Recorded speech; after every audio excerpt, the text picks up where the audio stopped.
With the movie Oppenheimer coming out this week, I thought this was a really fitting story. And before we get started, let me know in the comments section whether you guys are going to watch Oppenheimer or the Barbie movie. I saw the trailer for Oppenheimer, it piqued my interest, it's got an all-star cast, and Christopher Nolan directed it, so what more could you ask for? The movie Oppenheimer is a biographical film about Robert Oppenheimer, a physicist who was instrumental in developing the first nuclear bomb as part of the Manhattan Project. His work would lead to America developing the atomic bombs that were dropped on Japan, effectively ending World War II. While the war would be over, the world would soon wake up to the horrors of nuclear weapons. Years before Oppenheimer was set to be released, the Manhattan Project has been highlighted in pop culture by Hollywood and novelists and even video games. I remember being a kid and playing the computer game Civilization 1, and that was the first time I ever heard of the Manhattan Project. Nearly 3 decades prior, Canadian band Rush would pen a song about the physicist, and that's what we're going to explore in today's video.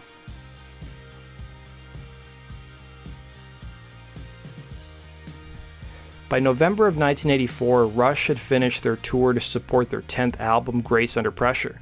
Following a short break, the band regrouped by early 1985 to work on their follow-up album, Power Windows. According to guitarist Alex Lifeson, the band had attempted to take the best elements of their last 2 records and create a more cohesive effort this time around. It was by this point in their career Rush were already a hugely successful studio and touring act, having released a series of platinum records.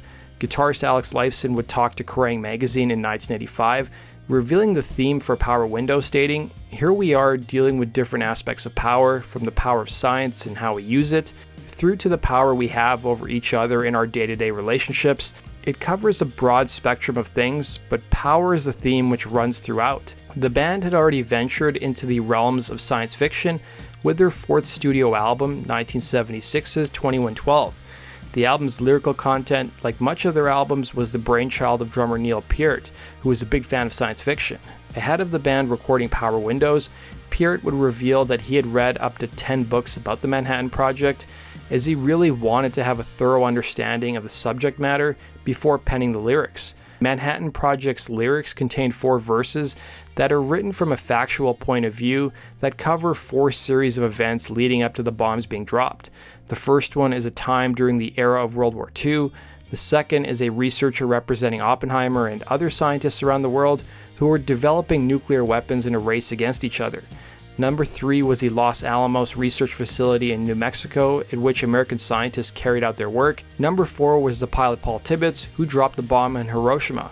Writing the song wasn't easy for the band though. Bassist and frontman Geddy Lee had to work pretty hard to articulate Peart's vision, with the drummer telling Bruce Pollock, "I wanted the delivery to be like punctuation, and the chorus had to be more passionate and more rhythmically active. It was hard to express exactly how I wanted it. The first time we worked on the music, they had phrased the lyrics in a very slow manner, and I had to protest. The phrasing of the line was 2 short lines and then a long line, and then 2 short lines and then a long line.